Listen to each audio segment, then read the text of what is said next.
손봉호 교수는 누구인가? 박남훈 지음. 지난 6월 하순 어느 날, 아마 그때는 전광훈 목사가 문재인 대통령 타협 촉구 기자 훈련을 하고 바야흐로 한국교회가 본격적으로 한국 정치 정연에 나서기 시작했던 어느 날이었을 것이다. 나는 그날 오전 평소 잘 들어가지 않는 페이스북에 오랜만에 들어갔다가 누군가 올린 손봉호 교수의 글을 읽게 되었다. 딱 한 문장이 내 눈에 그대로 박혀 들어왔다. 한국교회는 개신교 역사상 가장 타락한 교회다. 이 문장을 읽는 순간 온몸이 감전된 것 같은 충격과 함께 한 줄기의 생각이 일순간 나를 결박해버렸다. 그 생각은 내가 일단 이 문장을 읽은 이상 이 말에 반드시 응답해야 한다는 사명감 혹은 의무감 같은 것이었다. 그 생각은 물론 손 교수가 준 것이 아니었다. 아무리 생각해도 그건 위로부터 온 것이었다. 이 말을 못 본 척하고 그냥 지나쳐버린다면 언젠가 주님 앞에 섰을 때 이 일로 준엄한 책망을 받게 될 것이라는 그런 섬뜩한 느낌이었다. 아니, 섬뜩한만은 아니었다. 다른 한편으로는 오랫동안 기다렸던 출전 통지서를 손에 막 받아진 설렘이기도 했다. 그래서 무더위가 시작되던 7월 초부터 글을 쓰기 시작했다. 화, 수, 목은 글 쓰고 금, 토, 일은 목표 중심으로 살고 월은 쉬는 패턴이 몇 달간 반복되었다. 몸과 마음은 점점 지쳐갔지만 10월 3일, 10월 9일, 10월 25일 광화문 이승만 광장과 청와대 앞에 서 있는 전광훈 목사를 지켜보면서 나는 지금 내가 할 수 있는 일에 최선을 다하고 있다는 자기점검을 수없이 하곤 했다. 최종 원고를 저장시킨 후 벽에 걸린 달력을 보니 이미 가을은 깊어져 11월 초순이었다. 글을 끝낸 지금 나는 성취감이 아니라 내 자신의 무지와 목매를 몸소 미치게 절감하고 있다. 이 책에 소환된 분들이나 그리고 그분들을 담이 글 속에 소환한 이 무지 목매나 모두 주님의 몸된 한국교회를 더욱 사랑하고 복음 자체이신 주님을 더욱 뜨겁게 섬기는 일에 하나가 되기를 간절히 기도한다. 2019년 11월 9일 망미동 서재에서.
손봉호 교수를 다시 생각하다.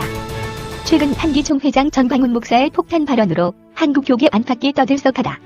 이런 와중에 필자는 내가 아는 좌파 유력 인사가 페이스북에 손봉호 교수가 2011년 2월 시사저널과 인터뷰했던 기사를 올린 내용을 우연한 기회에 보게 되었다. 그 기사를 읽으면서 필자는 엄청난 충격을 받았다.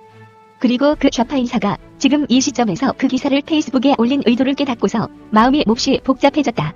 그 좌파 인사가 8년 전에 기사를 페이스북에 다시 올린 의도는 명확했다. 그 기사에서 손 교수는 교회가 돈을 우상으로 섬기고 있다. 성경의 가르침과 너무나 어긋난다. 개신교 역사상 지금의 한국교회만큼 타락한 교회는 없었다라고 비판하고 있었다. 그러니까 그 좌파 인사가 이 기사를 올린 의도는 무엇인가? 개신교 역사상 지금 한국교회만큼 타락한 교회는 없었다고 보수 중에 보수라고들 하는 고신교단에 속한 손 교수가 말하고 있지 않나? 그러니까 흰기총 회장이라는 전광훈 목사의 발언은 논할 가치조차 없다. 이런 의도였던 것이다. 그 좌파 인사는 페이스북에서 손 교수를 침이 마르도록 존경하고 칭찬하면서 한기총에 대해서는 이런 반구도 하지 않았다. 아예 논의의 가치조차 없다는 태도였다. 손 교수의 인터뷰 기사를 올린 것 자체로, 그리고 그저 손 교수를 칭찬만 해도 자연스럽게 한국교회는 그 저주의 프레임에 의해 저절로 디스가 되어버리는 논리를 그 좌파 인사는 속으로 낄낄거리며 즐기고 있었던 것이다. 도대체 그에게 그런 기쁨을 준 손봉호 교수는 누구인가? 손봉호 교수는 좌파 진영의 수석 대변인. 개신교 역사상 지금의 한국교회만큼 타락한 교회는 없었다는 순 교수의 담론에는 많은 의미들이 함축되어 있다.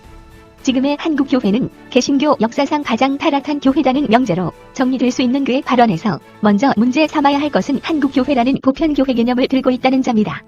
물론 2011년 당시 한기 총회돈 선거 문제는 매우 심각한 사안이기도 했다. 그런데 문제는 왜 손 교수는 이 사건을 한국교회 일부의 문제로 파악하지 않고 지금의 한국교회라는 보편교회 개념으로 사용하고 있느냐는 점이다.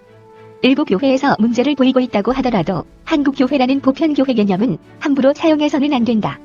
왜냐하면 한국교회라는 보편교회는 주님의 교회이기 때문이다.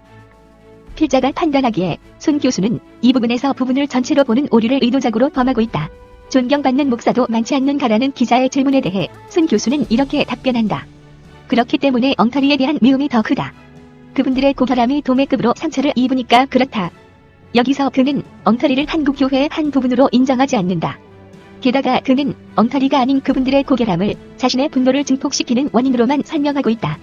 여기서 필자는 어떻게 하든지 한국교회라는 보편교회를 개신교 역사상 가장 타락한 교회로 정죄하기 위한 손 교수의 의도적인 동문서답 혹은 난청 전략을 읽는다. 한국교회가 모두 다 손 교수가 지적하고 있는 기복신앙과 매관매직과 성문제를 갖고 있는 것은 아니다. 모든 한국교회가 은혜받고 구원받는 것만 강조하지 도덕적으로 살아야 한다는 것을 강조하지 않는 것은 아니다. 필자가 보기에 일부 문제가 있는 교회들 외에는 손 교수가 말하는 그런 수준을 넘어서 있는 교회들이 대부분이다. 그가 전가의 보도처럼 사용하는 윤리라는 단어를 잠시 빌리자면 비판에도 쓴소리에도 윤리가 있어야 한다. 개신교에 속한 한 사람으로 손 교수가 자신의 발언에 대해 한국교회에 정중하게 사과하고 이를 철회하기를 공식적으로 요청한다. 필자가 보기에 더 심각한 문제는 지금의 한국교회는 개신교 역사상 가장 타락한 교회다라는 판단 명제다.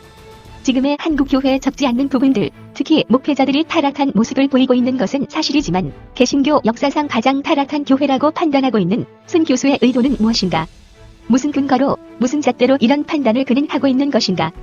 여기서 필자가 근거나 잣대를 거론하는 것 자체가 어리석은 일이다. 왜냐하면 손 교수의 입장에서는 가장 타락한이라는 최상급의 비판 수사학이 필요하다.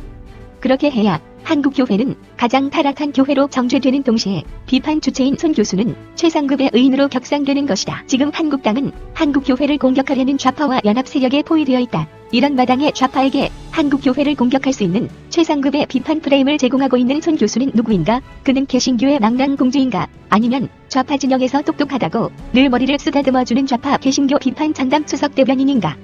미스터 쓴소리라는 별명을 갖고 있는 손 교수의 이 발언은 단순한 쓴소리가 아니다. 쓴소리를 사랑을 전제로 한다. 그러나 그의 발언에는 사랑이 없다. 그의 발언에는 예수 그리스도가 없다. 예수 그리스도를 대체한 윤리만이 존재한다.